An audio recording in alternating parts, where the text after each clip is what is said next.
First of all, I want to thank everybody who's been tuning in to Tales from the Jails. Now listen, we need everybody to do something for us. If you really like what you see on Tales from the Jails, you're really interested in what you see on Tales from the Jails, we need you to go to YouTube at Tales from the Jails and become a member. Subscribe as well, but also become a member. That way you can get updated on all the new content as we continue to bring you these amazing episodes. So we want everyone to go to YouTube at Tales from the Jails and become a member. As y'all heard him, go to YouTube at Tales from the Jails and become a member. We got an array of content that's coming out that you will be thoroughly entertained by. As you can see by the content that's previously been released, you're entertained by. It's only gonna get better. I'm telling you, there is only up to go. And we want to thank y'all for rocking with us, man, and listening to the awareness that we're bringing about prison life. So go to where again, bro? Go to YouTube at Tales from the Jails and become a member. YouTube at Tales from the Jails, and please become a member.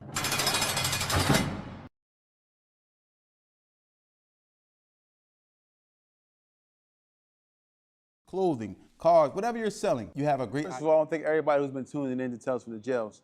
Now listen, we need everybody to do something for us. If you really like what you see on Tales from the Jails, you're really interested in what you see on Tales from the Jails, we need you to go to YouTube at Tales from the Jails and become a member. Subscribe as well, but also become a member. That way you can get updated on all the new content as we continue to bring you these amazing episodes. So we want everyone to go to YouTube at Tales from the Jails and become a member. As y'all heard him, go to YouTube at Tales from the Jails and become a member. We got an array of content that's coming out that you will be thoroughly entertained by. As you can see by the content that's previously been released, you're entertained by. It's only gonna get better. I'm telling you, there is only up to go. And we want to thank y'all for rocking with us, man, and listening to the awareness that we're bringing about prison life. So go to where again, bro? Go to YouTube at Tales from the Jails and become a member. YouTube at Tales from the Jails, and please become a member.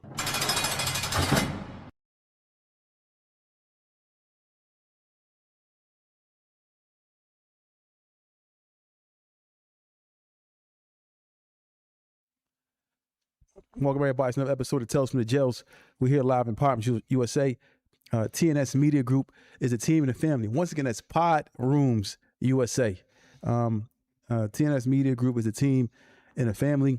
I want to welcome everybody to the show once again. Got my counterpart, Mr. Ibrahim Jackson. How you feeling today, man? Man, I'm good today, man. It's Monday, man. We here. Yeah, we was out last week, due to some urgent matters, but we're back here on this Monday. It's nice outside. You see the cops flying past. We're swerving around traffic. Ambulances out there. People don't know how to act, man. They say when the heat is out, the meat is out. Not on duty. Well, yeah, you mean not on duty that. A lot of y'all, man, just because the weather is breaking for you to go outside and enjoy yourself, man, with family, friends, man. I'm not telling you not to do nothing, to stay at home and keep your mouth shut. No, I'm not saying that. Enjoy your life, man. But that's your phone calling you, man. You gonna turn out the mute. I thought.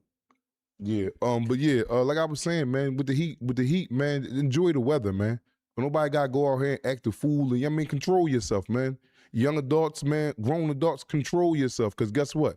It's a lot of us ain't gonna be here next summer. It's a lot of us not gonna be, and that's a fact, man. That's a fact. It's a lot of us that's not gonna be here, man. And it all depends on how you conduct yourself, man. Other than that, man, the things that you can control it, man. Things that's outside of your hand, let it go. Let it go, man. And that's just real stuff, man. Shout out to Messiah, John Michael, 716 Deuce, Dirty Cash Entertainment. You got Miles Overton, 2949, solo B-By Boy. Hope I'm saying that right. You got Turkey Bands, 215, it's the whole squad here. There's more to come now on duty. But so we got a special guest today, man. Is he online already? Yes, we got a guest. We got someone calling in, man, with an amazing story. Who's going to be calling us here today to kind of share their story. But I just want to go back to something that we was talking about earlier. Not so long ago, we was talking about the weather is changing. The cops is out there. I don't know. We was at a restaurant today, and all we saw was the cops flying past. Why is it that when it get nice, it's like the violence turns up? Everybody's it's outside. A good time to have a good time. But everybody's outside. See, when it's cold outside, you really ain't seeing nobody. You ain't seeing your ops. If you do have ops, but they say ops, it's just when it's nice out. Like I say, when the heat is out, the meat is out. No, Everybody is outside. Kids, grown-ups, everybody. You know, it's a good feeling, man. It's good. Like I'm just talking to you today about taking a vacation down in Virginia. You don't want to take no vacation to a nice little cabin house and woods. I want to be out in the woods with the flies and the gnats. I'm a nature boy. I can't do that in the wintertime. So someone's a fishing activity. Everybody want to do something when it starts to get hot outside. So now you're seeing more people than you would see if it was wintertime. Okay, we got this call ready to call in. Y'all get ready, get tuned, man. Hello? Did you answer it? Yeah, hello? He on the line? Check to see if the phone's turned up over there. 30. Oh, there you go. $41. This call is from a correction facility and is subject to monitoring and recording. Thank you for using Global Tellink. Yo, assalamu alaikum, Mat. Wa alaikum salam wa rahmatullah, brother. Alhamdulillah. I want to thank you for calling into the podcast, man. Again, this is a podcast of Tales from the Jails, man. We don't glorify jail, and we do not, wear this as a badge of honor, but we bring these guests up here, man, to give you real life experiences. So you may not, if you haven't been through it, you may not have to go through it. But go ahead and introduce yourself to the audience, man, and to the fans that's watching live, man. Your name and where you from, man. Yeah, man, it's Midtown Mugger, man. I'm from Atlantic City. I'm locked up. I got locked up for a RICO indictment and a murder for hire. I lost trial. They gave me 45 years, but I'm standing tall, though. 45 years. They sentenced you to 45 years. All right, let's rewind this, man, because I want you to give the people a little insight on who you was, man. Tell us about little things, man. Whatever you can explain or whatever you cannot explain, you keep to yourself or whatever. But it's a lot of people just watching and want to hear your story. But tell us a little bit about you, man, before you got locked up for the RICO. What led up to you getting locked up to this RICO? Yeah, I was an aspiring rapper. I was trying to rap, trying to get off the ground with this rap shit. But in the meantime, I was knee deep in the streets, selling drugs, all the stuff that come with that, and all the stuff that come with the lifestyle. We end up getting wrapped up in a big indictment. They grabbed a couple $1 million, seized a couple $1 million, a lot of property, seized some good men, and I got caught up in that in the meantime. But other than that, I'm thorough. I'm Muslim. I'm from Atlantic City. I'm one of the last of the standing royal ones out of my city. Let me ask you a question. It's Tawfiq. So, you from Atlantic. So this case was caught in Atlantic City as well? Yes, this case was caught in Atlantic County, the whole county that surrounds Atlantic City. But this case particularly, the murder was caught in Atlantic City. It happened allegedly next door to the mayor's house. Oh, next to the mayor's house. The mayor. Wow. So, now, this case, did you plea out to this deal, or did they find you guilty? Which one was it? I went to trial. I went to trial on the murder. Right before I went to trial on the murder, they dismissed the racketeer charges and all that, and tried me on the murder. While I was on trial on the murder, they be playing foul in the courtroom.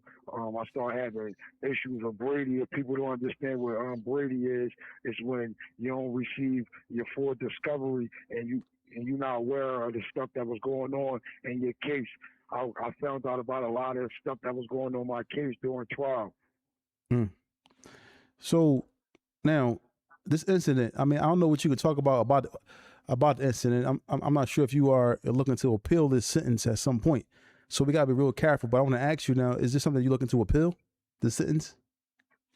Absolutely, I'm on the appeal process right now. Okay. Shout out to everybody that was sticking with me, my family members, my man, Full Court Prezi on Instagram. That's my man Tyke. That's my heart, man. They made sure I went to trial with 2 lawyers. They put up a big fight. It's going to be the same thing on this appeal situation. This murder actually that took place, the state alleged that it was a murder for hire. State alleged that I cashed a check for $50,000 which is false information. They're saying it became from a rival beef between two drug organizations. But when the trial came, being to the fact that that was the mayor's friend, they try to clean the story up during the trial and try to make it seem like everything was just like guy was a good guy and he was a grieving guy. His son was killed on Black Friday in 2016 in the mall in the county of Atlantic County in Mays Landing, Hamilton Mall.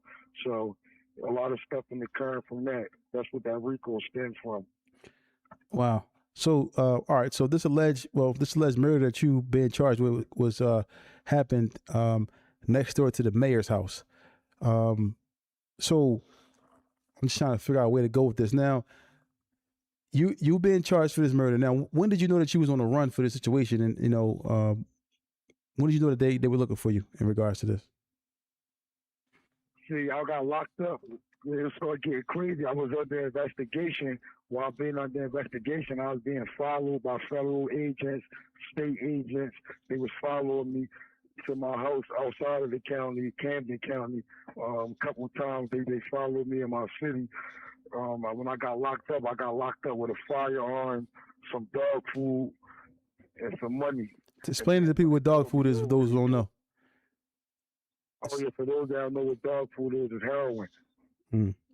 All right, so they was following you. You was already being under investigation for other incidents, I believe, or whatever case was may be. You were under investigation, so they were looking for you. So when did they pick you up initially for this crime? Oh, for the homicide, see, I got locked up for that. I jumped out the car, took him on a little foot chase. I passed out. I got locked up. When I got locked up, I had to go back and finish a parole violation. So I was released for the dog food and the gun. By the time when I finished my parole violation, my family, one of my friends of the family, was outside of the jail to pick me up. I made it to the front of the jail, and then the sheriff was there, and they said I had a judicial order. When I got back to the county, they were saying that I needed to see the judge. By the time I got another court date to see the judge, my case dropped. This case right here. What you mean it dropped? I mean it went into meaning they charged you. Yeah, they charged me. Wow. 6 months after I was locked up. So they came to the prison and took you down and charged you. They took me to the county jail. They pulled me down. We was already hearing rumors that an indictment was coming, but they ended up taking me and 29 others and charged us with a RICO offense. All right, describe, because a lot of times this happens a lot, right? People are on the run for other things or incarcerated for other things, and they end up going to jail, and then ultimately, you get the feds who sometimes get involved, or even just the state, they'll get involved, and they may have an indictment of some sort that's pending. So describe for us that morning, or when did they come get you? Was it at night? Was it in the morning? When did they come pick you up and charge you? It was early in the morning. I was on the pod with a few of my co-defendants. They put their pictures up. They went down there and received their charges. I was just off for a due-while, like, man, I hope this don't drop on me. But they had a press conference, so I was already aware. So I just got up. I just had to hold my head up high, went down there, signed my papers, my charges, went back to my unit. I ain't gonna lie, I was a little stressed out about it because I was unaware. I was trying to figure out how was I being charged with a homicide that took place 2 years prior to me being charged with this. You know what I'm saying? Oh, wow. So they come get you in the morning, early in the morning, and you already said your cold deeds had already went down, but you was just hoping that they just didn't come in and pick you up for it. Now, after what did they say to you when they brought you down to charge you? What kind of questions was they asking you? Man, they know how I'm coming already. I don't answer no questions. I get real disrespectful, so Yeah. I just held my head up with a smile. I don't answer questions. For those who don't know, a lot of times, because we're not glorifying breaking law, glorifying prison, but there are some people that's going to break law, some people that's going to end up going to prison. How important is it for people to be quiet when they get questioned? It's very important for you to be quiet. If you catch a criminal offense, it's very important for you to be quiet because 10 times out of 10, they're going to use that against you. It doesn't matter. You're going to either incriminate yourself or someone else. And then when it's time, they're going to use that against you, and there's going to be no way around it. Unless they gave you your, they didn't Mirandize you. Wow.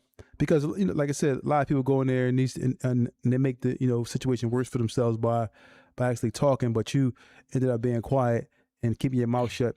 Now, how long was you on trial? Well, how long were you in the county, or how long were you waiting to go to trial? I did almost 4.5 years in the county jail until I went to trial. Damn. Wow. Now, which case is first? Was it the murder case first or the RICO case first? You said what case? Oh, I didn't hear you. Pardon me. No. What case did you end up losing first? Was it the RICO case or the murder case? Yeah, right. This 48 hours before I started trial, they came back and said disregard the RICO counts.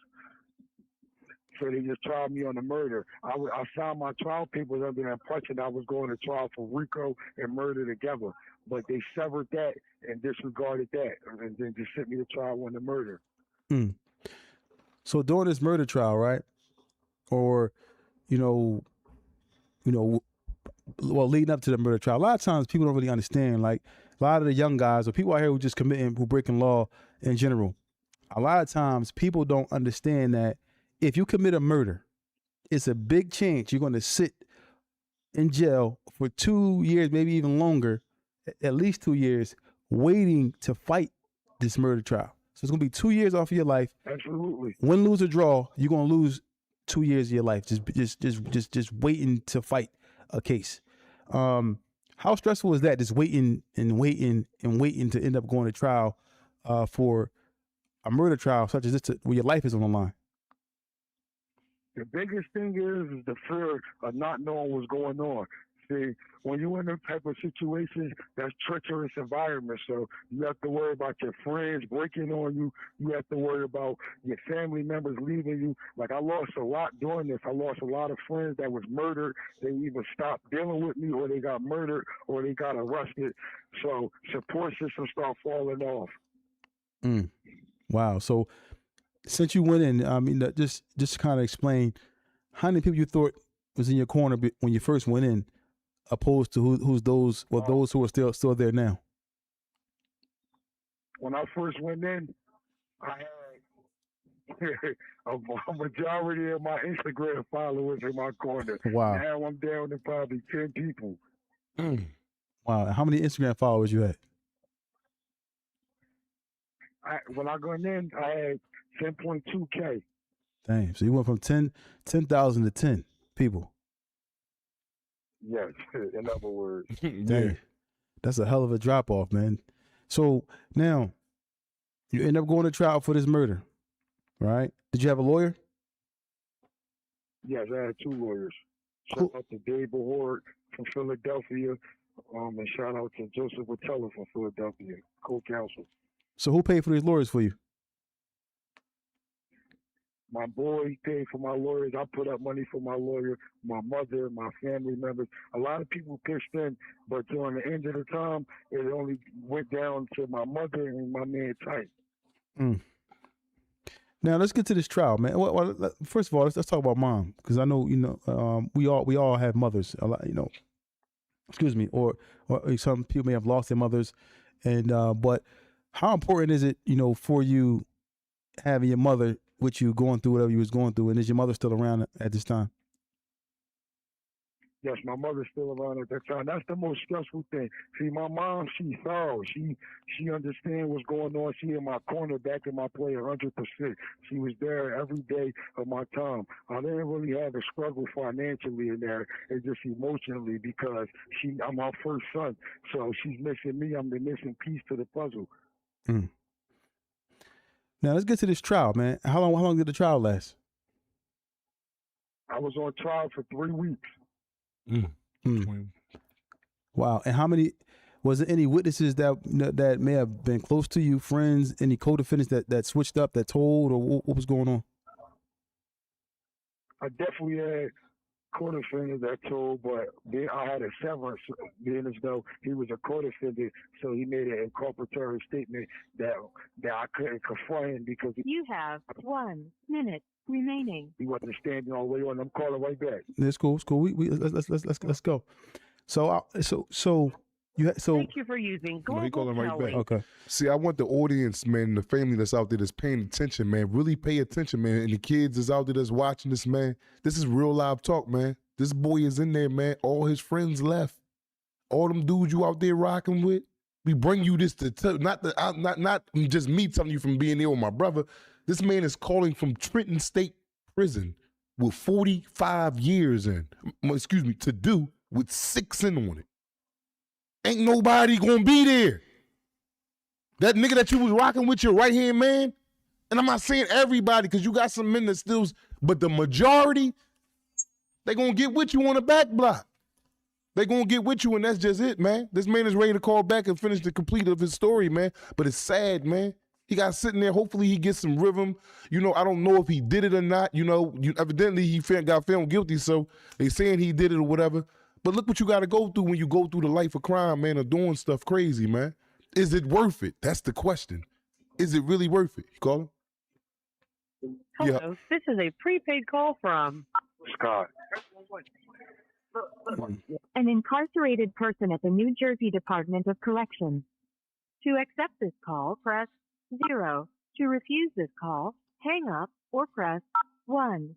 To prevent calls from this facility, press 9. Your current balance is $33.90. I hope y'all listening, y'all. Y'all don't want to be calling like this. Monitoring and recording. Thank you for using Global Tellink. Pardon the delay. No, it's cool, man. It's cool. This is a real live. This is a visual fact, of what can happen to your visual and audio fact that what can happen to people that's in the streets and not being mindful of their situation, man. And I'm assuming you with this case and you going through this, there were some things that you felt as though, not saying that you're guilty in the situation, but there were some things that you feel like you had control over that you may have neglected. You know what I'm saying? There may be some things that you didn't take serious. And go ahead. First and foremost, this is being as though we're raising awareness. The main issue is people, places, and things. A lot of guys get caught up into the limelight, into what the people in the streets think about you, so you'll start playing the streets as if it's a sport when it's not a sport. You get what I'm saying? Because the outcome is not going to equal up to what you put into it. Wow. Let's get to this trial, though. Let's get to the trial because, the trial... You went for 3 weeks, 15 days. Yeah, 3 weeks. You in there fighting, rumbling for your life. For your life, not rumbling for a knife. Absolutely. For your life. And Absolutely. And you mentioned that you had some codees that kind of flipped on this case, correct? Absolutely. And was these any of your close friends, somebody that you knew that was close to you, or just somebody that you just saw in passing? This was a baby bro. Like this somebody like.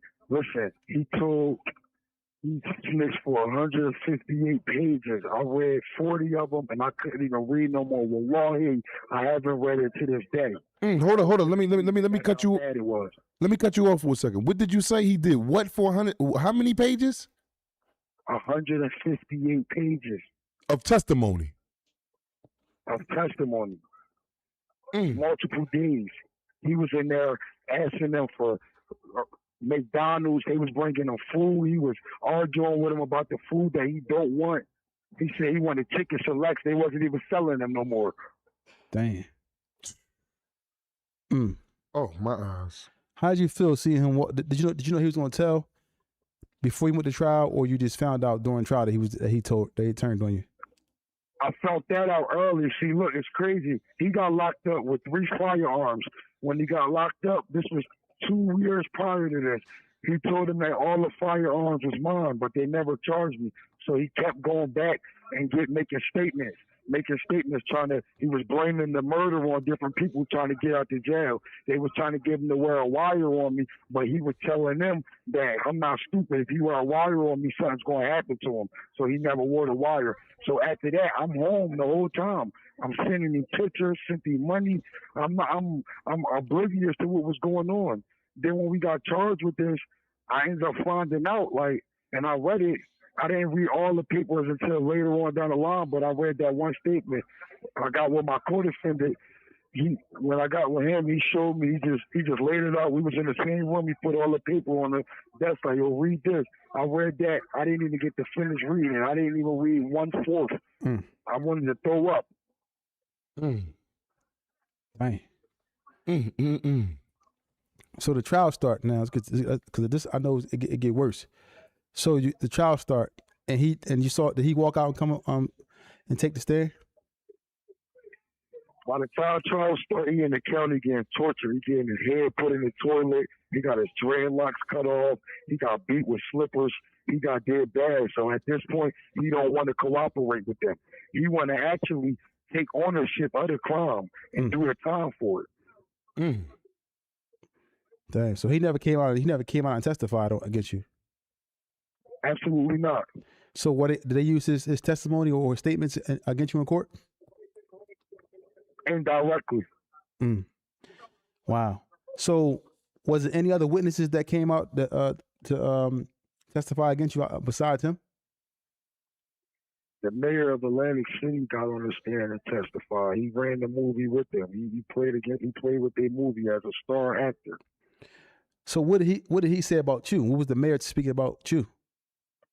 He actually didn't say anything about me, but it wasn't really nothing about me, but he explained the events that happened that night. At one point in time, he was saying he wasn't going to cooperate. He actually said that somebody was an eyewitness. They seen that. When we got on the stand, he started fumbling up. He's saying that he didn't say that. But then when he tried to change up what he said, he's saying that's not what he said. He tried to change a little bit of words into it. Wow. And this is the mayor. And I'm pretty sure that the courtroom was in pandemonium. I'm pretty sure that the courtroom was packed at this time, right? Absolutely. And so the mayor goes up there, right? What was going through your mind when you first seen the mayor come take the stand? First thing that come to my mind was like, damn, it might be over. Wow. So the mayor comes in. So what was the mayor saying? What was his? What did he say that he saw? What did he say that he was a part of in regards to the situation? What did he say? What did he say that he seen? He replayed the events of that night. He had a black ball in Harvard's Casino in Atlantic City. So they was pre-gaming at his house. Him, the victim, and a couple other guys. They end up heading out and going to the ball. So when they go to the ball, he said that the guy leaves his phone in the house. So when the guy comes back from the ball, he goes pick up Tim. Remind you, he lives right next door to the mayor. This is his childhood friend, his best friend, brother type stuff from another mother. He came over there and grabbed his phone. He said by the time he made it upstairs, after him grabbing his phone, he heard the gunshots. When he looked out, he said he called his friend to check on him because it happened so fast, and he heard the guy's phone ringing outside of the house. Then he looked out the window and seen him gasping for air. Wow. But then he said that the guy that dropped him off witnessed it. But then he got on the stand and said that he never said that. He said that he seen somebody running. He never. But in the paperwork, it says that the guy seen shooters. Wow. And now the mayor's up there. It's hard to convince people to actually the jury, or was it a jury trial or the judge? It was a jury trial. So now they got the mayor up there, so it's hard. It's gonna be extra, or I say extremely hard to convince the jury to think that the mayor is telling a lie. But he never like singled you out, like pointed you out. Is that correct? No, absolutely not. He didn't do that at all. And in this murder trial, right? How many people was actually in that was actually charged with the murder? See, is the procurer the one that allegedly put the money up? He was charged with it. Me and the dude that snitched on me, he was charged. We were charged as two shooters, but we had a severance because of out of court statements. Wow. So, was it any point in this trial that you thought like that you had opportunity that you had a win? The whole trial, honestly, I felt like I had to win because they never had any direct evidence proving me as a shooter. They never had any camera footage of me shooting anyone. They didn't have any DNA evidence. It was a circumstantial case. While I was in the county, some old 50-year-old man, he decided to get out of jail on me and another guy from Philly, and he went to the and made a deal with the prosecutors to testify on me. Wow. So, over these 15 days, was there any other crucial witnesses or any crucial statements that was used to, actually get the conviction? I had some text messages. Me and my co-defendant, the one that allegedly placed the bounty on the guy here, we were texting each other before the murder, minutes after the murder, and days after. So they used, allegedly I sent the guy a green check message and crying emojis, and he told me to FaceTime. So the prosecutor used that, saying that the green check was the confirmation that the murder was finished. Wow. Let me cut in for a second. Shamir, it's Black, man. Assalamu alaikum, man. Walaikum salam. What's up, my boy? What's up, man? Yeah, man. Your story, man. Your story is real vital for a lot of people, the audience, man, the family that's watching, man. Your story is going to be heard by a lot of people, man, and hopefully, they can prepare, to do things accordingly if they're out there in this. But I want to ask you a few questions, right? Absolutely. I want to speed up a little bit, not to speed up the whole thing, but I'm talking about the speed up what you was talking about. How many days did they deliberate for you for? Yo, the crazy thing is they deliberated in 2 hours. Oh, in 2 hours. And they came back with they came back with a verdict. I want you to describe to the audience, right? When you sitting there and you in that holding cell, because that's how they did when I went to trial. I don't know if they do it that way with y'all, but when I went to trial, they'll take you back to the holding cell to whenever the jury come back with a verdict. Is this the same way it go with you for y'all? Absolutely. So I want you to describe to the audience that feeling you had just waiting for them to come back with a verdict. I went back there. I was making dua the whole trial. I was on trial during Ramadan last year. So I'm making dua. So my lawyer come back to me. He said, they came back with a verdict. He said it's a fast verdict. Normally, a fast verdict means that you not guilty, but we don't know what's going to happen. So just keep your head up. Want to keep your head on the swivel.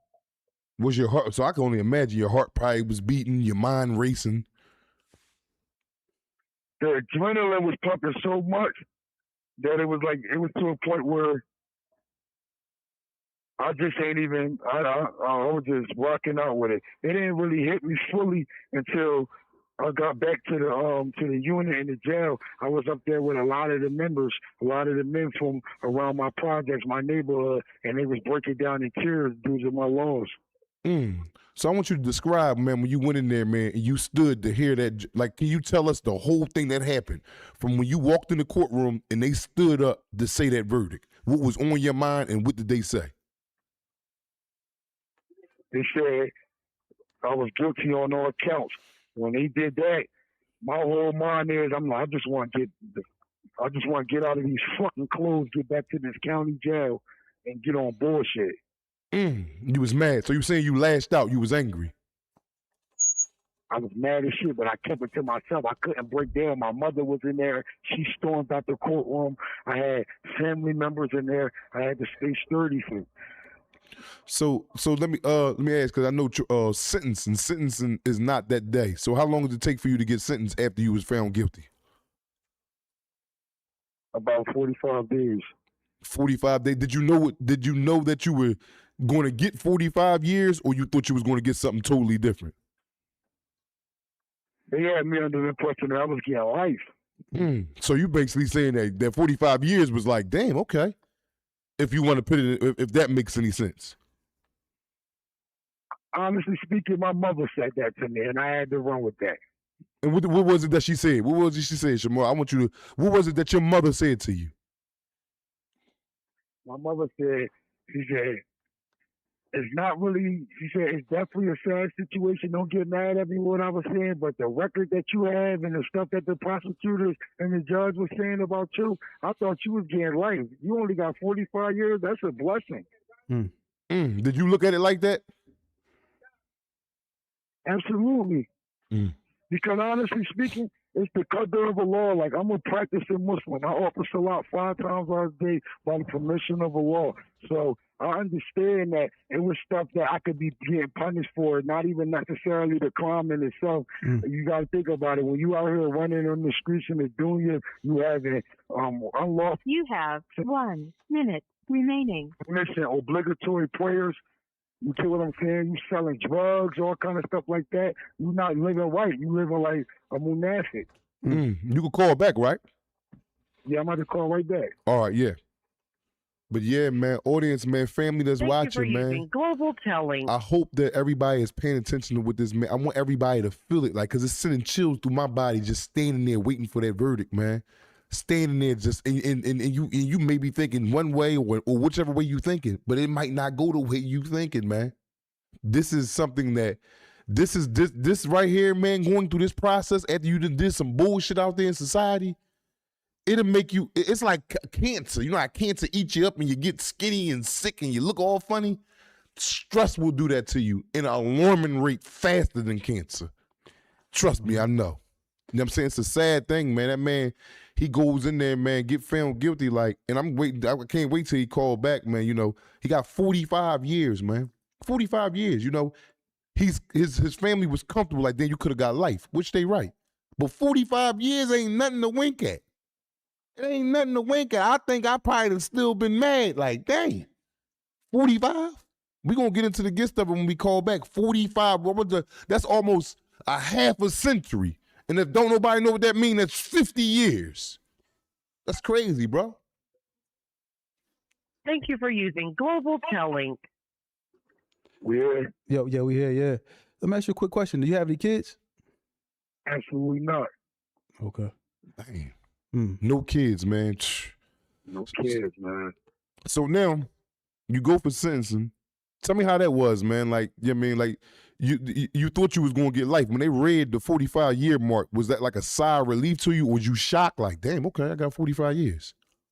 Yeah, it was a crazy day, man. No bullshit. Tell me, let's talk about it. Talk about it. Put it out there. I wake up in the morning, I go to get sentenced. It's afternoon now. When I'm coming out, I'm enraged. I'm not gonna lie. Like, I feel bad. I feel mad. It's like I feel like the sacrificial lamb out of all my co-defendants and all that. So I go to get sentenced. I run into a nigga that had an issue with my little brother. I spit on him all in before I make it. They trying to send me to lockup for that. I'm like, man, I'm not going to lockup. I'm ready to rock out with the police. After I lost trial, I punched a cop in his face. I did like 2 weeks in the hole, went to a tear. So right after that, after I ran into him, I had to go get an ID from the admission section. I seen a nigga that I'm not really feeling. We had issues. He tried to speak to me. I just started disrespecting him. Then I went to court. I got sentenced. I came back. It was time for Thor player to come in. I called Dan. Right after I called Dan, guys is loud. They playing poker. I flipped out on the poker table. I'm just chasing at this point. Nobody was really biting the bullet. So after that, I just fell back. I ate a couple little meals and fell back and waited for my fucking bus to go to prison. So how long did they keep you there after you was, because you know in our county jails and Fed, like if you get sentenced to time like that, 45 years and stuff, they immediately lock you up. Like you'll come back to the jail and go straight to the hole. They don't leave you in population. No longer than a week. No longer than a week. Tell me, was this your first time ever in prison? No, that's not my first time. I've been to prison on violation. I had another day. I did 6 years before I did a violation in between that. Okay. So hold on. My question is this. So they gave you 45 years for murder? For murder for hire. Murder for hire. Okay, so that's not what's called. That's not what premeditated murder, because you know they don't That's know. premeditated. So that's premeditated. A murder for hire, premeditated murder. That's what it was. That's what they're saying it was. That's a charge. 45 years. Yeah, but it's crazy because they wasn't really. What they did was they ended up switching it up. Now I come down here, I get my judgment of conviction, and on my judgment of conviction, it's saying that I aided and abetted a murder for hire. That you helped him out. Yes. Wow. So now you get you get the time, right? When you go for sentencing, they give you 45 years, right? Yeah. You know, and getting that time and getting that sentence. Now that you're serving the sentence with 6 years in, do you ever think that you're gonna get out anytime soon, whereas though you'll be able to live your life or live your life at a young age? Or is that your goal? Honestly speaking, I still got high hopes that I'm getting out soon in the next few years. Inshallah. Inshallah. Wow. And now people need to understand, a lot of times we don't really look at this a lot. You know, when you get in trouble with the law, it's so easy to end up upstate, lost in the prison system, whether it's federal or state, but it's hard to get out. To get these appeals done, to get these things that you gotta have, you know, people who, you know, leg work not on duty. You gotta have people who just moving around trying to get things done for you. How hard is that to get these things done now that you're behind this prison wall? It takes an ample amount of time. It takes tedious work. It takes dedication. You can't really get caught up into the jail politics. Like, if you getting high, you getting drunk, you're not offering a lot, you run around on bullshit, it's not really going to work for you unless it's a lost plan. But when you know that you got to work, you got to work. Like, I just got out the law library today. You get what I'm saying? You got to stay in that library. You got to tap in. You got to make sure. See, the best thing that they created with this AI stuff, because it helps you particularize your issues that you may have by syncing your transcripts up to it. So it helps you. It gives you a better insight on where you at. You get what I'm saying? I'm down here with a lot of guys that have been down here for 40, 50 years. They just released a Muslim brother. He was down here for 40 plus years. He went home on a clemency. How old was he? He was 74. 74 years old. Did he have any family out there?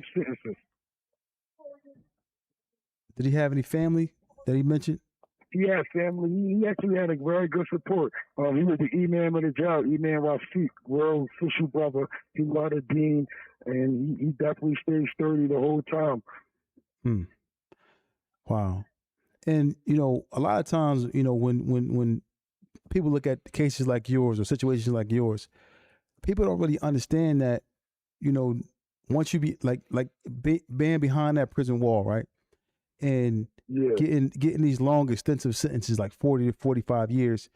And how old are you again? I'm 20. I'm 30. Pardon me. I got locked up when I was 25. Right. So basically, if you were to serve this whole prison sentence, you would be getting out, you know, at the age of like 75. Because you got to serve 85% of your time. So you'll be getting out at 60 plus years old. You know, with so much, you have your youth right now. You're young, and you're placed in these situations. People don't really understand. Like, we gotta talk to the young guys and people out here who are breaking law, because they don't really understand that. This what the issue is with the young guys. These guys think that the streets is a game. They think that their homies won't tell on them. They think that their girl won't tell on them. They think that their friends won't tell on them. They think that their mother won't tell on them. So they think they invincible. Everybody, because I was one of them guys. I thought I could get away with murder. That's a metaphor. But I've been, since my whole life, since a child, I thought I was the smoothest guy. I never seen myself in these type of situations. My uncle served 20 years. He was a kingpin. And I used to say I would never get caught up like him. Wow. I'm glad you just touched on that, man, with the youth, man, by thinking, because you know I thought like that too, bro. You running through life, you have no caution, no care in the world. You know what I'm saying? And that leads me to some of my next questions I want to ask you. You said you've been down 6 years currently now, right? Yes. How's your mind state now these days? Are you still angry? Have you taken accountability? Like, like what's your mental like? And I want you to tell like what you've been going through in there. You been in any fights yet? You know, because I want the outside to know what it's like in there. Like, because I tell them ain't nothing nice in there. It ain't like the street. Like, how does 6 years thus far have been on you, man? You mentally, physically, how's it shaping out for you thus far? I've been in real wars in the jails, all that. Like, I done been jumped, I done been stabbed. I got jumped by 15 niggas, sent to the hospital, woke up in the hospital. I got stabbed. I done been through a lot. You get what I'm saying? So this shit ain't really easy. You got to really be resilient to really put up with this shit. And that shit not even cool, for real, for real. Do you have an old lady right now? Well, a girl? I had a girl. She rocked out for a couple years, but it started getting real. So we mutually agreed that she could go by her business. Well, I respect that. I respect y'all had a mutual agreement. You told, and that would take a man to do that. But a lot of these women, they leave the men. It don't be no mutual agreement. They just go ahead and bail out whenever it gets too thick. Absolutely. Man, how was that for you? Like, was it something hard for you to do? Like, damn, man. You know, because it takes a man to be like, go ahead about your life. I'm over here. This ain't your life. Like, because I ain't going to lie. Even if I would mutually agree, I'm going to still be hurt a little bit. Like, damn. Nah, I was hurt. Don't get me wrong. I'm not even going to sit here and bluff on this joint. I was hurt. You get what I'm saying? Like, it crushed me to the point where it's though I didn't talk to other females a lot, majority in my bed, and that shit, I didn't even want to talk to them, especially when they bring that up, because we had a nice little relationship. We had a house together. We went on dates all the time with each other. We was vibing. She ain't had no kids. I ain't had no kids. This shit just happened unexpectedly. Exactly. How long has it been since you last heard from her? I can't really say that. Okay, all right. Well, yeah. We gonna plead the fifth in certain things, but you know, I know how it is, man. You know, when a motherfucker step away from me anyway, they stepped away and they step away, and that just be it. You be like, well, damn, I thought we had a better relationship than that. I can't confirm or deny that it was like I haven't spoke to her. Okay, all right. Well, I respect that, but so moving, well, how your days going there, man? Do you have a schedule? Like, do you have a routine? Do you work out? Like, what are some of the things that you're adapting your mind to? Because you got to sit in there, like, we're going to keep it real. We keep it real up here. We don't do no capping. We're hoping for appeals and stuff. By myself. I wake up every morning. I'll make Fajr prayer. I'm a tier runner, so I come out. I do the due diligence for the men that's locked up on the unit with me, and I go to Talim class Monday through Thursday. I go to Jumu'ah on Friday, Saturday and Sunday. I really chill out. My family members come visit me, and I just try to read this deen and try to read raw. You get what I'm saying? I get on the phone a lot. The phone come to your cell. It's a lockdown joint. Like, niggas is locked down there. What you mean? Explain lockdown joint. Explain. I want you to explain that again and tell them what jail it is that you're currently housed at right now. I'm in New Jersey State Prison, Trenton State Prison, the same jail Hurricane Carter was. Okay. And you say the conditions is, tell me the conditions and how they, you know, y'all out in population all day and locked down at night? Is it locked down all day? What's that like? Negative. You in here, you locked in. There's bars on the door. This is an old-fashioned jail. It's one of the oldest jails in the country. So you in here. You in here the majority of the day. If you don't go to program, if you don't go to mess hall, if you don't go to the yard, you in the cell. Wow, man. I mean, it's just so unfortunate, man. Now, I want to rewind a little bit, right? Because I'm assuming you've never been upstate before. This is your first time going upstate? No, he's been upstate before. He's been up there before? Yeah. Absolutely. Okay, so I was going to ask you, well, I asked you about that, like your first time going upstate, man. How was that for you, like just experiencing that, going upstate aspect? Listen, I'm be honest with you, bro. Like, sad but true. Like, I'm being rational on here, and I'm trying to start reframing my mindset to be rational. But I'm like a loose screw. This shit don't really faze me, to be honest with you, because I know what I signed myself up for. But I know this is not the way. I got nephews. I got a 13-year-old nephew in June. He'll be 13. So I be watching him. I see him on Instagram. He's starting to get too adapted to the trends and all that. That shit hurt me. I'm down here with YNs. They 23, 22. They don't understand the law or nothing. They playing, they talking about what's your ass fatter and all that. That shit pisses me off. Like, we got too much dick. How much time a lot of these, you said you mentioned 20-year-olds in there. How much time a lot of these 20-year-olds got? How many life sentences and Life. Is that natural life or just numbers? 69 and a half and 1/3 before you eligible.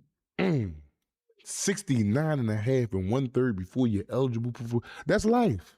And then you go in front of the parole board, they hit you again. Like, let me come back and see us in another 2 years. Y'all hearing it right here, man. You hearing it from Shamar out Atlantic City, man. Big case, man. Y'all hearing it first. Midtown, man. The streets know me, man. So the mayor, let's go to the mayor. Has the mayor, reached out to anyone or spoke about this situation since, coming and taking a stand? They try to drown my voice out, man. That's the thing. Explain what you mean by that. They don't want my story to really be heard because there's more to it. But I'm a sturdy kind of guy. I'm not going to be able to explain a lot of this stuff because that'll be considered snitching and incriminating. Wow. So they ain't got to worry about that. That's why I'm happy that y'all gave me this opportunity. So listen. So what is it that you want us to know? Like if it's something that you think that can help you become eligible for your freedom, what is it that you want to put out there? Like what are you trying? What's your ultimate goal, or what's your I'll say your strongest point to have you released from prison? I want to lower the recidivism rate for the youth. Man, the jail shit is not cutting it, man. They ought to give it NIL. You have 1 minute remaining. Give it an NIL deal for sports and shit. Play sports. Go in there, go hard, go to school. You get what I'm seeing? I'm down here. I'm seeing 21-year-old officers. They're going to have pensions. They're going to be good. Y'all got to get into the shit like that. Like, I don't really condone to the cops, but do some shit positive. This shit is not where it's at. I came down here. I'm seeing a lot of niggas got something called Stockholm Syndrome. They been down here so long that they don't mind being down here. If you watch the movie Life, that's a prime example of it. Man, go ahead, call back, bro. Call back, because they need to hear this, man. Ladies and gentlemen of the family, man, did you hear what Thank that you for man just using said? Global telling. It's a syndrome that he said that a person in prison adopts after doing so much time that it becomes normal. Not only is they breaking your spirit, I ain't gonna say they, because that's still point and blame. Not only is you the person that's currently incarcerated, we gotta take full accountability up here. You, the person that goes to jail, you become like, damn, all right, cool, this is where I'm supposed to be. Your mind turns on you and think this is reality. Jail, sitting around men all day long, washing your clothes in the toilet. You washing out your drawers you put on the same toilet that you and your cellie shitting in. How clean is these drawers? I don't give a fuck how many times you cleaned this toilet. It's 1,000 men that shit in there before me and him. But your mind will adapt to say, all right, I'm here. You're institutionalized. I got to ask him when he called back, what kind of he called it, what he said, Stockholm Syndrome? Mm-hmm. Like, that's wild, bro. I got that. Like, if I was to go to jail and tap him in. Yo, bro, I want you to say that again, man, because I just was talking to the audience just now while you was calling back, man, telling, rebuttaling off of what you said about this syndrome. What is this syndrome called again? Stockholm Syndrome. What is that? Explain to us. Recidivism rate. This is lower than the rate of returners.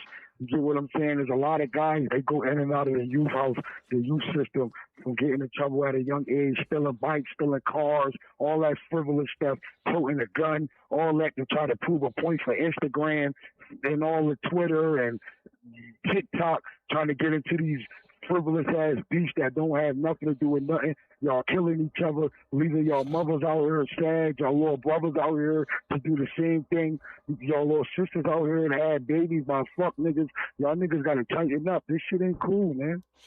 You right, everything you just said, but you still went over my question, bro.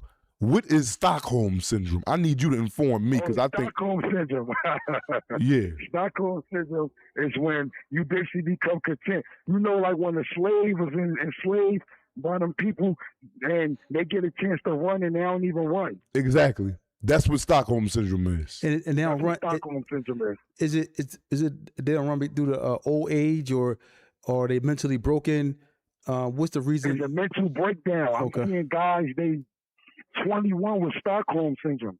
A guy told me, and I'm not condoning this because I don't want to incriminate myself or anything, but a guy told me that he's an electrician around here. The guy, 30 years old, he said he was outside of the gates of the jail and he's seeing the street. And he was like, oh, hold on, let me get the fuck back over here. I'm too far. I'm like, what the fuck is wrong with you, bro? And he's a house nigga. Yeah, that's crazy. That's real though. That's real. And he got life. Yeah, I hope y'all paying attention with this. Damn, this man got life. He doing electricity outside the gates of the jail. And he like, shit, I'm too close to the streets. Let me get back on the other side of this gate. And got life. Wow, I hope y'all hear it. I don't know. I might have took that. I might have been. I might have took that street. Hey, listen, Shamar. I was out. I would have dealt with that on the further note. Yeah. I'm taking my chances. Like I ain't gonna lie. I got life. Cause listen, not I'm just speaking about this, but because when you have a chance at freedom and you have the opportunity that he has to be able, he's working outside the gate. It's easy for somebody to correspond to pickup. That's where a pickup point. You know what I'm saying? I'm working out. Listen, we'll figure that out, man. Like shout out to Amin Hurst, man. I like him for that one. Amin wasn't playing no games. He slid across that floor. I was out with Amin. I was in there rooting for Amin, man. If I could ask somebody to pick him up and take him to Mexico, I was spinning that cold. Because you understand the severity of being locked in, because it's like the same thing every single day. This shit hurt, man. You gonna hear this is what you hear. You hear guys waking up like, oh, this guy think he cool. We got some new sneakers. Oh, we about to get clothes packers. Oh, when's commissary going on? Oh, they put us in the wrong rec yard. Oh, it's cold in the shower. These are the things that you hear on a daily basis. Yeah, it's the same things you hear every day. It drive me crazy. That's why I really get confined in my cell. I read the Sorto El Cuff. You know what I'm saying? El Cuff. You know what I'm saying? I confine myself to the cell, the cave. But let me ask you a question, Shamar. You think that's sane? I don't think that's sane either. I think it make you more crazy because it made me more crazy. Like, I needed somebody to talk to. I told you I go to Talim class every day. I got a lot of motion going on in the jail. I move around, but as far as interacting with these guys and having frivolous conversations, I might as well come here and watch the news, pick up a book, get on the phone, talk to the outside. Yeah, I agree. I probably would do the same thing. I wouldn't even probably be conversating too much because now you can't really converse with these guys because we're not on the same. You're gonna be upon what they upon. Now your mental gonna be where theirs at. Just stuck inside the facility. Yeah. Your mind become trapped and locked in there. Yeah. You gotta better yourself, sharpen your tools because you never know the opportunity may present itself when you become free again. Yeah, I wrote an urban novel. I'm working on my second one. I'm trying to gain some income on that. I'm trying to focus on getting that published right now. So the publishing on that, working on my case, and studying Islam is really, that wraps up my day. If you were to be released today or tomorrow, what's the first thing you're going to do? If I get released today or tomorrow, I'm going to the masjid offering salat. Wow. Let me ask you a question. How old is your mother? You said who? How old is your mother? My mother, 49. Mine, 49, man. I know you want to get out here for her. How has she been holding up since you've been in there? My mother's strong. She's a realtor. She's a broker. She's a loan officer. So my mother, she's strong. She's sturdy. My mother did my backbone. Honestly, I got a lot of the game from my mother. You get what I'm saying? So it's like my mom's strong. It definitely hurt her, but it's like she dealing with it. She putting up with it. Do you have any siblings? I got 3 siblings on my mom's side. My dad has a camaraderie of kids. I can't even really explain how many it is because he's definitely over 20. Your dad got over 20 kids? Yeah, absolutely. Wow.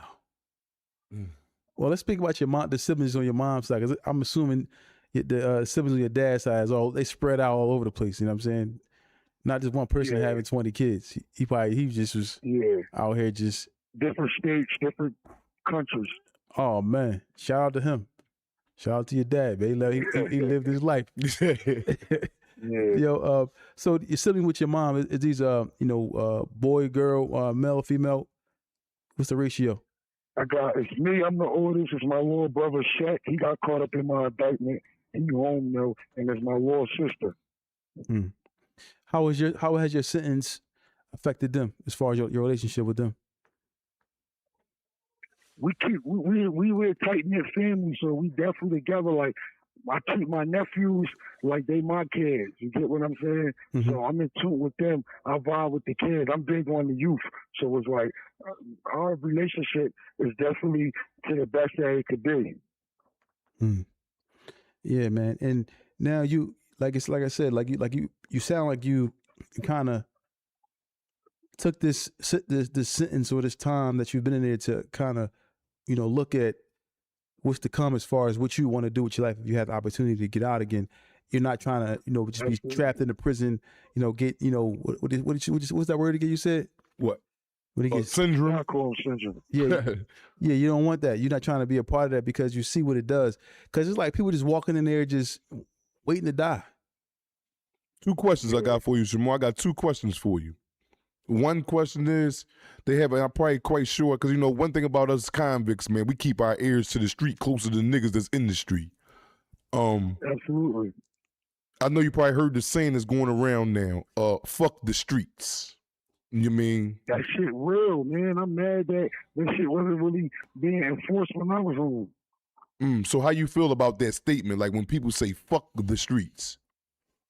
This shit fucked up, man. This shit ain't right. Number one, telling is at an all-time high, and people was getting accepted. A nigga will tell on a murder, come home from jail, be low for 2 years, start selling weed, fuck a couple bitches, and be back accepted.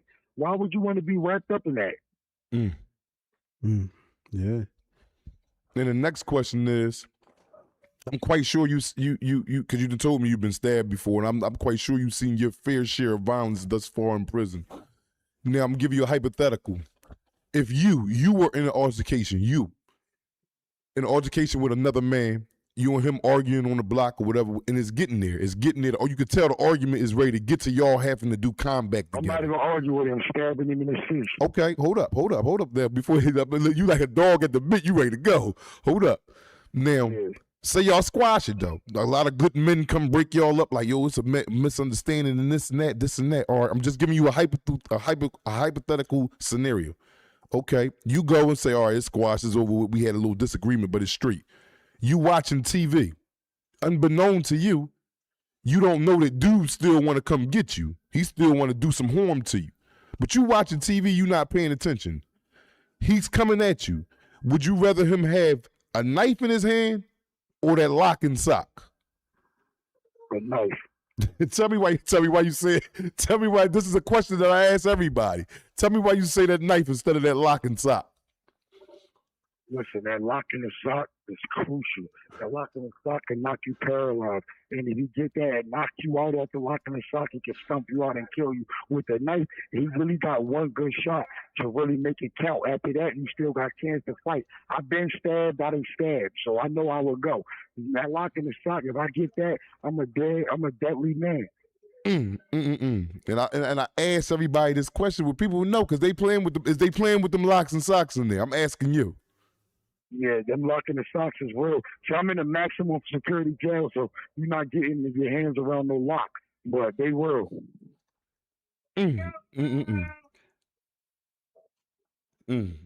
Was that count time? They said. I heard them say count time. Yeah, they speaking on count time. Man, boy, I hope everybody paying attention, man. You got to go through this if you go to prison, man. And you will. How was it for counting y'all in there? Do you got to stand up and be? Because in the feds, at certain counts, you had to be up out your bed, feet on the floor. No, you just gotta go in the shower when it's count time, man. Right now, it was just there's the guys. They was getting in the shower, they was getting on the kiosk and all that, getting on JPay and all that. They lollygagging, so they just gotta go in their cell. I want a single cell joint, man. So it's like everybody locked in, so in their own cell by themselves. So you just gotta head to your cell. Let me ask you this. In the room. Okay. Let me ask you this. This is something that I know, but and I know that you know, but I want you to explain it to the audience. Do you run around in there with shower shoes on or your boots on all day when you are out? No sliding on the island. No And what does that mean, boy? What does that mean? Don't be running around here slipping and sliding with your slippers on. You look like a victim. You look like you get what I'm saying? Anything can happen. You in a maximum security zone. Niggas can just start shaking. It could be the Muslims versus the Bloods versus the Crips, the Bloods versus the Bloods, the white people versus the blacks. Anything can happen. Mm. You got slides on, so you slide on the island. No sliding on the island. On the island. My sneakers are strapped up like I'm in the army. Yeah. Wow, man. So it's like, that's see, people don't understand that we're laughing about it, but prison is a whole different world, man. A lot of times, a lot of these young guys, man, they out here and they pacified by the mom buying them things and taking care of them, or and sometimes they roll out to the streets because they just feel like they want to be cool, and then they get to prison and they don't understand that prison is a whole different world. It's like you gotta learn on the job. You gotta learn fast. Let me ask you this, Shamar. Would you say prison changed you? I'm be honest with you. Prison ain't changed me. The circumstances that came about me going to prison changed me. I respect that. Because I tell a lot of people, a lot of these young kids I talk to, I say one thing about it. Prison is definitely a teacher. It is one of the top teachers. Absolutely. You learn some of your best lessons from prison. Damn, man, I just hope that, you keep your head on straight, man. I hope that you get whatever you got coming to you, man. Like I said, you could reach out to us, man, at any given time, man. You a part of our family, man. You were the struggle, man. I come from that, man. I learned my lesson. Like I said, again, Tales from the Jail is not to glorify jail or wear it as a badge of honor, but it's just a goddamn fact. So we got to talk about it. You know what I'm saying? And absolutely, Tawfiq, it's nice to get to know you too, man. For and sure. You already know, Black man, we locked in, man. You already know how it go, man. I know y'all just heard them call count time, man. I just want to give a little quick shout out to the jail. My man Abu Bakr Brown, man, he's serving 22 years for it. You have 1 minute remaining. The locked up going on 15. My man Raj Rose, he's serving 38 and a half for attempted murders. He's been locked up for about the same time. You get what I'm saying? Well, tell them where they can find you at. You got an Instagram page? Because it's going to be one of the people who want to tap in. Instagram, man. I'm Global Midtown on Instagram. Global Midtown on Instagram. You can find me. I'm active at all times. If you know, you know. Man, it was good talking to you, bro, man. Keep your head up and we can stay in contact, bro. You already know, man. Assalamu alaikum, man. Everybody that was listening, I appreciate y'all for tuning in. Yeah, man. I hope y'all, this man has 45 years, man. He has to deal with that, man. Hopefully, things work out for him in his favor. But as of now, what's etched in stone is that 4 or 5 they gave him. That is his reality. Not to say he can't come from underneath it. But as of now, he has 45 years to do in prison, man. Until they overturn, sign something, a gate open up, or he can escape, he will be there until otherwise. Yeah, a lot of times, people, I don't want to say this, but we don't, the young people, old people, like you said, that second to think, because your freedom is on the line, your life is on the line. And we don't always think a lot of times when we face with these pressures or adversities that come at us, and we don't always think clear-headed when we should, because you just never know. A small fight can turn into somebody dying, losing their life. All you got to do is hit their head or, fall. And even if you don't get a life sentence, you might be getting 10 years, 5 years. It's all time away from your family, in a place of where you don't want to be. So it's just best to just think things through, man. Take your time, man. Change your companionship. You know, stop hanging in the streets, stop hanging on the corners, stop selling drugs. I know all this stuff sounds cliche and easy, like we're saying like it's easy to do, but it's what's best for you. It's what's best for your life, man. You know, we come from that. We had talked the other day about, just the hood and so forth. So in the hood teaches you these bad traits, these bad things. You can learn some good qualities from being in the hood. It teaches you a lot of good qualities, but sometimes we just get caught up in looking at the actual beautifying the gang violence and the guns and the drugs and whatever else, and those things that look attractive to you is going to put you in prison for a very long time. Sometimes, a lot of times, most of the time. I wanted to reiterate on what you just said. How we always say the extra 2 to 3 seconds of thinking could change you, could cause you to either go to jail for life, die, or be alive. And me and a co-defendant that was up here before, T.Y., shout out to T.Y., stand up. He probably driving the 18-wheeler somewhere over the country. Keep working, bro.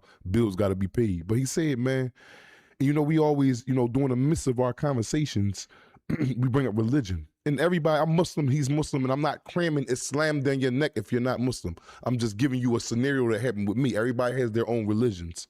Peace to that. In Islam, with our messenger, with his Muhammad, he used to have the companions place rocks in their mouth, right? So before they talk, they would have to remove the rocks out of their mouth to talk on a topic, a conversation, or anything of that manner. But the reason for this is the time that it takes for you to remove them rocks from your mouth, it's time for you to think on what you was ready to say instead of just blurting it out. You're not giving yourself time at all. You're not giving yourself no time to think on what you want to say or how you may want to react. That's why I always pump 2 to 3 seconds extra. Give yourself 5 seconds. I guarantee you will come up with, whether it be wrong or right, you will come up with a whole nother idea. Yeah. I guarantee you. Yeah. Yeah, man, because, situations and scenarios, man, you're going to be tested. You're going to be tested with situations that are going to come your way. And you just got to prepare. And the best way to prepare for them is just to stop and think. This doesn't mean be a coward. You know what I'm saying? Yeah. No, we're not saying be no coward. That somebody just come to you, slap you in your face and, beat you up, whatever the case may be. But just to stop and think. You know what I'm saying?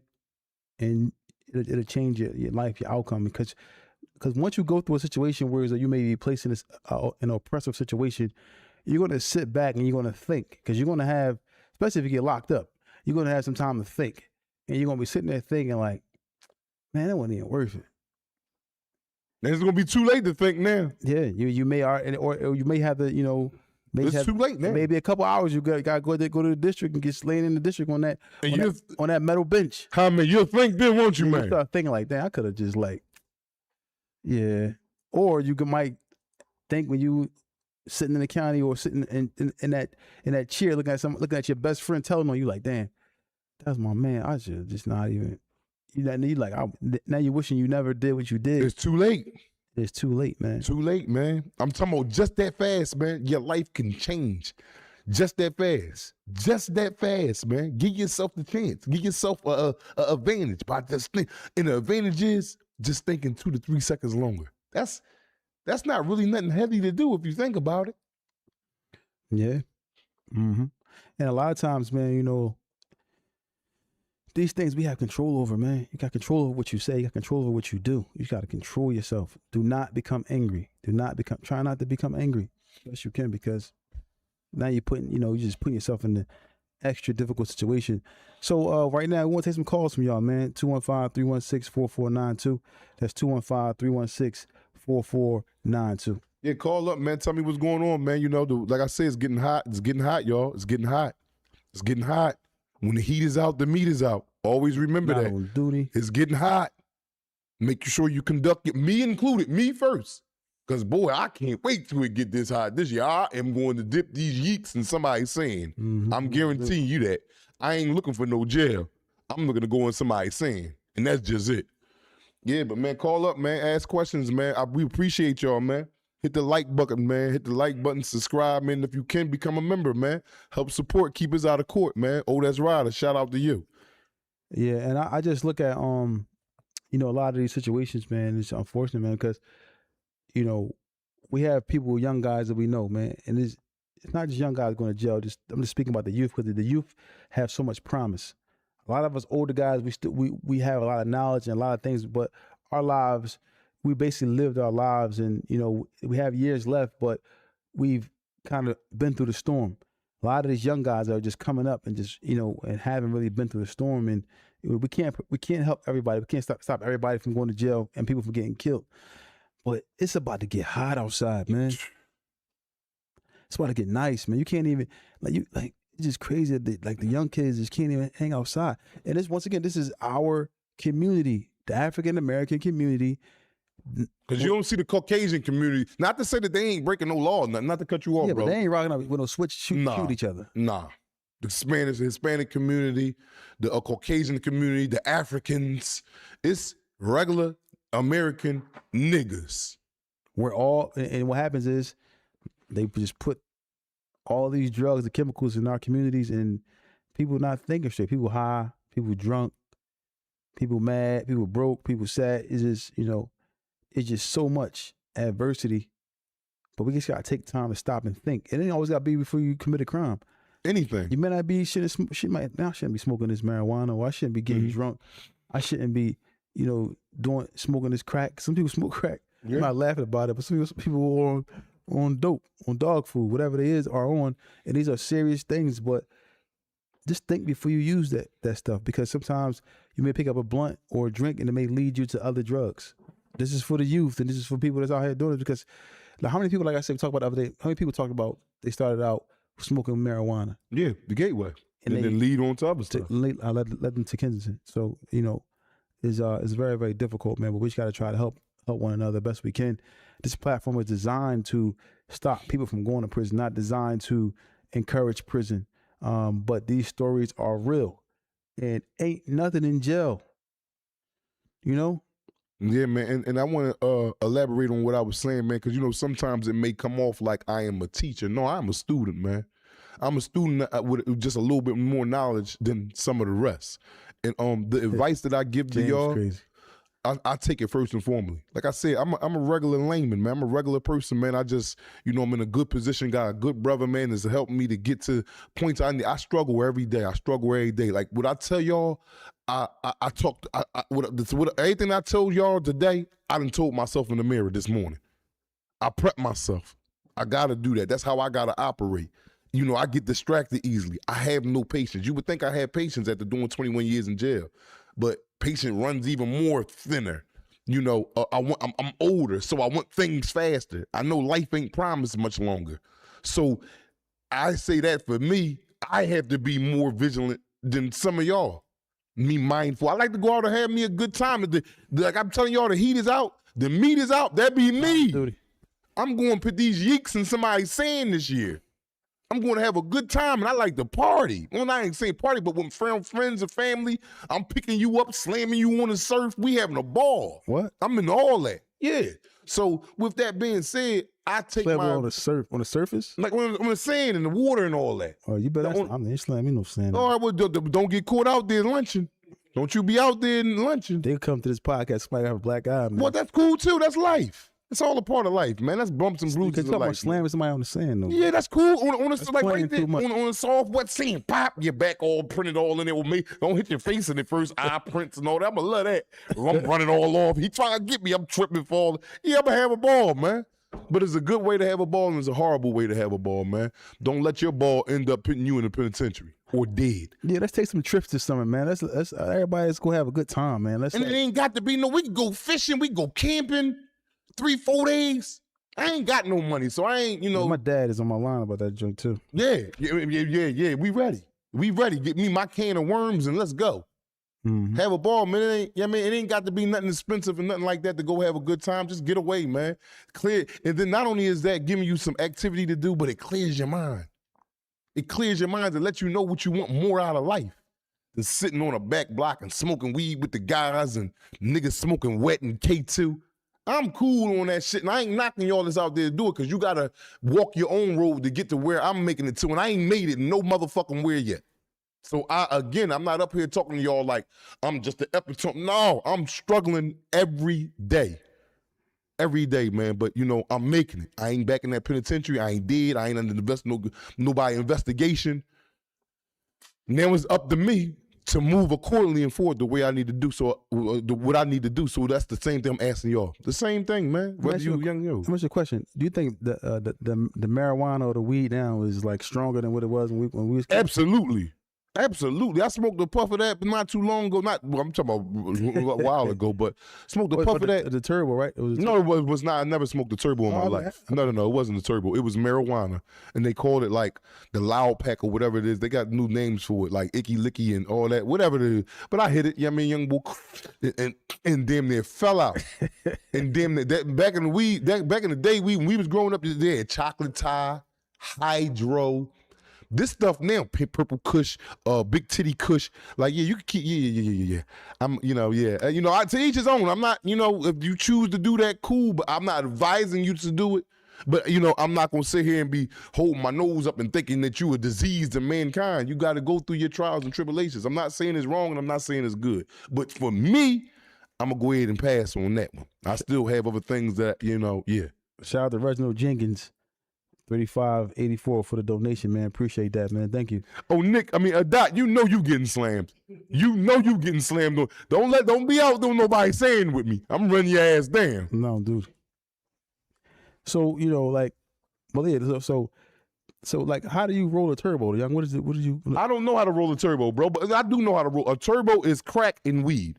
Or they put a cigarette inside some easy wider paper, like break the cigarette up, put a little tobacco in there. So turbo can be with a cigarette too? Yeah. That's what I'm talking about. Yeah, cigarette or weed. I know your cigarette smell a little different. No. You ain't nah. You ain't never seen me roll up a cigarette on the street. I'm smoking straight Newport Hundo. That's already put together. Okay. You know what I'm saying? So, they smoking. And I've been living in crack houses growing up. You know how we grew up. I'm living in crack house. You coming to get me from the crack house early in the morning. I done been in there all 9 days hustling. Like I told y'all before in one episode, I done took crack out of a 5858 and lit it on fire to turn into a ball for fluid. And then you just leave it there. I keep blowing it and it'll get back hard. And I'm like, damn, I scrape it back up and put it back in the bag. I done watched them put it inside they little, how they do the turbo is they'll get an easy wider, either weed they're using or tobacco, and then they'll crumble the crack up on top of it, like sprinkle it like powder on top of a brown little twig, like the tobacco. You roll that up, and then how you know somebody is smoking it? Because it's wet. It get real wet because the oils from the crack is melting. So when you see somebody, not only will you smell a fragrance that there's no other smell like it. You'll smell it and you'll know what the hell. The first time you smell a turbo, you will always be able to identify it. And when you see him smoking it, head, you know what a turbo is. And when you see him smoke it, you smoke one of them before, you better not smoke one. You're too young to be smoking that stuff, man. You just don't be smoking it. Ain't no too young, too old. Yeah. Stay away from it, young guys, young grown men, young ladies, grown women. Please stay away from, like I said, people go out and have a good time. I'm not into, promoting drinking or smoking. But if you're going to have a good time, have it at a moderate pace, know what you're doing. I don't promote that, but people going to do what they want to do. But do it in, a orderly fashion, man, where you ain't over tipping and all this and that and this and that. I ain't here to judge you. I'm not saying, yo, you're bad, you're going to hell because you do. No, I'm not one of them dudes. But if I see you abusing it and over, I'm like, oh yeah, you got to get away from me. So be mindful, man, who around you, who's seeing you do things, man. Sometimes tuck it a little bit. You ain't got to be out and about smoking weed in front of everybody. You go to the bathroom, come pop back out. Like, oh, what's up, y'all? What happened? If you are going to do it, again, I don't promote it. Is crack cocaine still the same? No, man, crack is looked at super bad now. Like you a super derelict. If you out here smoking crack now. You said derelict. Derelict, like a fool. Oh, okay. So, you know what I'm saying? All the crackheads I see now, the ones that I used to be seeing back in the day, I used to trick on, because all y'all lying if y'all talking about y'all ain't getting no head and nothing all that growing up off the crack. Y'all goddamn liars. I see them now, they grown. They got their weight on, they working good jobs. They left crack alone the last 15, 16 years. Ain't nobody out here smoking. Well, they still, but not like how they was when we was growing up. Wow. Yeah, you used to be in love with them, few of them. Well, yeah, I grew up to them, man. I mean, First piece of head was from a crackhead. So, you know, man, and then, you know, niggas probably sit on here and laugh and all that, but I'm going to give you real, man. But I think you wiped one of them, I believe. No, I never wiped them. I was a young boy. I was out there all day long. I'm in the crack here. I'm in the crack crib. You know what I'm saying? They coming through black. I'm short. I'm selling nicks. How much you got? I got $3 right now. I'm going to bring back $2. Listen, you ain't got to bring back $2. All you got to do is give me a little head to him dead. No, dude. And get this rock. See, I can't. When I start talking to him, we start going. No, I'm just saying, but this is the stuff that's sending people to go to jail. Starting all this is tales from the jails. This is all remnants to leave your ass in that, or lead you to that penitentiary. And yes, I was out there getting head. And the niggas out there tell you, and I'm talking about this is at an early age, not no older 18s. Like, no, I was 14, 13. I'm going, yeah, you coming in there, I got them nicks. Get over here. Get to me. Get this out me. And that's just how it is out there in the streets. You did too, but you gonna keep it cool. He over there like, bro, damn sure ain't lying. But it's cool though. Yo, this guy crazy. Shout out to Reginald Jenkins at 3584. They start donating that thing. Yeah, appreciate this boy crazy. Don't pay up to my kids. Ladies and gentlemen. This guy. Well, I'm saying, like, but you know, this is the reality of it, man. Like sometimes, you just in a place or in a situation where as though you just faced with these obstacles, man. You know, but as far as wifing up, you know, these addicts and stuff like that, you was out of pocket. Real out of pocket. No, I ain't wiping nothing up. I ain't wiping no crackhead up. Is you crazy? You sitting over here still going on. I'm over here I ain't reading. gonna say the name, but you know. Bro, say the name, and I'll stand doing it. One thing about me, I ain't doing no lines. I'm not gonna. You know, I had some that I liked it more than others. Exactly. But it wasn't my wife. He was like, yo, why you trying? Yo, what? You should be getting bad. Oh yeah, if you trying to get her before me, no. And I'm gonna tell her like, nah, tell him you ain't doing nothing after this. This is bull. Yeah, you young, you getting your first. Yo, out there in the streets when you growing up, man, a lot of dudes got their virginity taken. You know, if you from the inner city of Philadelphia and you grew up in impoverished environment and you jumped off the steps early, your first piece of vagina was not from a regular girl. And when I say regular, meaning a little young girl your age, y'all going to school. Not to say that some people, no, okay, yeah. Everybody. But majority of the niggas that come from where we come from got head till they was dead by smoking Shirley. That's what the hell they did. And I know I got a lot of it from a smoker back then. Yes. Shout out to Reginald Jenkins again with the donation, man. Shout out to you, man. This boy, man. This guy. He said, I know Feek would get some smoking. He said, man, this man is crazy, man. Ain't nobody call up, man. I guess nobody want to call up today, man. 215-316-4492. That's 215-316-4492. But ultimately, man, you know, life, you just never know where life is going to lead you. Like we were talking the other day, we said, you know, we was talking, we standing over there talking. It was like, do you ever think that we probably would have been here doing this? Yeah. I never thought that. You? Nah. I ain't think that 6 months after I was out of jail. Yeah, we had triple beam dreams. Yeah, growing up, that was all that was. Don't go, and then sometimes y'all, I want to say to y'all, man, sometimes life can alter itself, not only for the bad but for the good. You may wake up and be on a course of doing this one day, right, and be doing good with what you're doing, making money and striving good, and the next day you wake up, it'll be a whole nother opportunity there for you, something that you never even had plans on doing, nothing, and it'd be financially good for you, in a healthy atmosphere, and helping you prosper further in life. So don't miss them blessings too. You get them Jones. You might not get them as much as how you want to work hard for something, because them Jones just be, them Jones that fall sometime out of place in your path and you see it and it's sparkling, pick that motherfucker up and put it in your pocket. Don't keep walking. Don't do that. You get them every now and then. That's like throwing a dog a bone. You know, this is speak about like crack. Like, you know, we was young, right? And we had a few friends that really like that dibbled and dabbled in crack that we didn't expect too. Right? What happened there? We had some friends that was our age that was like dibbling and dabbling in crack. Yeah. At a young age. Yes. And we just couldn't believe it. You know what I'm saying? Yeah. To see that. Yeah, you couldn't, not back then anyway. Young guys. Yeah, young men. It was like young guys, man. It's called teenagers back in the day. Teenagers, that's crazy. Yeah, it's called, he was a teenager. If he was a young guy on crack or dope, it would be called a teenager. So we experienced that too, but it was just crazy, man. But you know, nobody want to call in. But listen, y'all know this episode of Tales from Jail is sponsored by TNS Media Group. Also, we are live in Pod Rooms USA. you ever want to shoot your podcast, you ever want to, get into, podcasting, reach out to TNS Media Group. They help us out a lot. And also, we have Power Rooms USA, where we're able to shoot our podcast.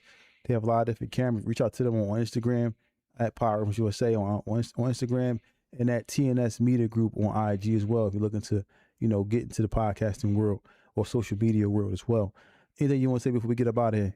The heat is out, the meat is out. Not so do on not duty. get tricked out your spot. Hey, Doc ain't gonna like you talking about you gonna dunk him in the sand. Enjoy y'all spring, summer. Spring is coming to an end. Summer is coming up. But I'm gonna have to, I like to speak on the reality of things, man. And this is a fact, man. It's a sad fact. Everybody not gonna be here next summer. So don't get tricked out your spot over no bullshit, man. Whether you be in jail or dead, everybody is not gonna be here next summer, me included. I can't look like, I'm not saying I won't be here, but I gotta guard myself and make sure I'm doing everything right and striving for certain things good in order to be here. Exactly. That's it, man. Exactly, man. And shout out to all the mothers and the fathers out there, and all the children out there that's willing to listen. Shout out to mothers and fathers who are supporting their children. They're trying to change the lives of their children. The ones who are out there working every day, striving, who's trying to make it happen day in and day out. And shout out to the children, the young adults who are out here going to school, the ones who are trying, who trying to, make it, who trying to, listen to their parents and push the needle and do great in school. And also, I want to give a shout out to the ones out there who are going through a little bit of struggle, because without struggle, there's no progress. But just remember, listen to your parents. If you can't listen to your parents, find somebody that's older that understands what it's about to be an adult. Do not listen to kids your age a lot of times out of 10, because they're trying to figure it out along with you. If you listen to a kid, you're going to be just stuck. So listen to adults. Find somebody who care about you, who want best for you, and then they'll help you guide you along the way. So that's all I want to say about that. Anything else you want to say before we get up out of here, Young? It's summertime, y'all. Hit that like button, too. It's summertime.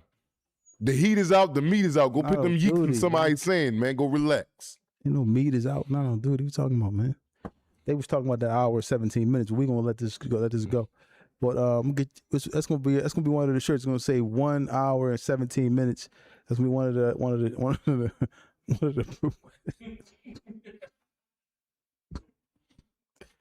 that's gonna be one of the apparel. We're gonna have the merch. It's gonna say 1 hour. It's gonna say 117. 1 hour and 17 minutes. All right. For you listen, y'all, we get out of here, y'all. Thank y'all once again. Follow us on all platforms: TikTok, Instagram, YouTube, as you already know. Become a member if you can. Please become a member if you're able to. If not, it's okay. Subscribe, share, like a video, like this chat right now. Help us get to the top of the totem pole. Also, we're on Spotify, Apple Podcasts. Don't forget to follow us there. Become a member there on those platforms as well, or become a subscriber there. Follow us, because we only do this for you guys. We just trying to, push the needle in the right direction and help the youth and help young adults and adults all around the world. So thank you guys for tuning in. It's Tales from the Jails. We up out of here.